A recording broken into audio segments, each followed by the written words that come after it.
శ్రీమద్ భగవద్గీత అర్జున విషాద యోగ చాప్టర్ 1 శ్లోక 39. न ज्ञेयम् अस्माभिः पापदास्मनिवर्तितुं कुक्षया कृतं दोषं ప్రపశ్యధిద్భర్జనార్దన. అర్జునుడు శ్రీకృష్ణుడితో ఇలా అంటున్నాడు అనమాట. ఇంకా చెప్తూనే ఉన్నాడు తన మనసులో బాధని. ఏమని చెప్తున్నాడంటే, తన మనసులో బాధని కాదు, తన మనసులో ఉన్న సందేహాలను అనమాట. ఓ జనార్దన, ఈ పాపం నుండి మనం ఎందుకు దూరంగా ఉండకూడదు అంటే, వాళ్ళని చంపాలి కాబట్టి యుద్ధంలో అది పాపము అనుకుంటున్నాడు. ఇక్కడ అర్జునుడు ఒక ముఖ్యమైన విషయాన్ని చెప్తున్నాడు. కౌరవులు లోభం వల్ల ఏది సరైనది ఏది తప్పు అనేది గుర్తించలేకపోతున్నారు. మనకు మాత్రం ఆ విషయం అనేది తెలుసు. కుటుంబ నాశనం వల్ల వచ్చే దోషాన్ని మనం స్పష్టంగా చూస్తున్నాం.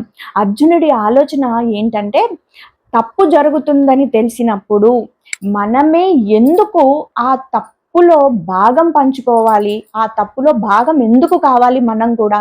అతని మనసు ఇంకా యుద్ధాన్ని అంగీకరించడం అనేది లేదనమాట. ఎందుకంటే అతను యుద్ధం తర్వాత వచ్చే పరిణామాలను చూస్తున్నాడు.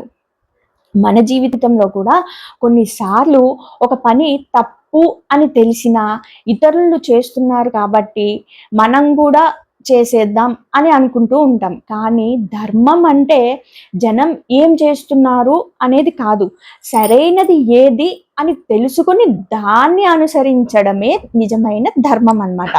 ఇక్కడ మనం గుర్తించుకోవాల్సిన విషయం ఏంటంటే, ఇతరులు తప్పు చేస్తున్నారని మనము అదే తప్పు చేయనవసరం లేదు.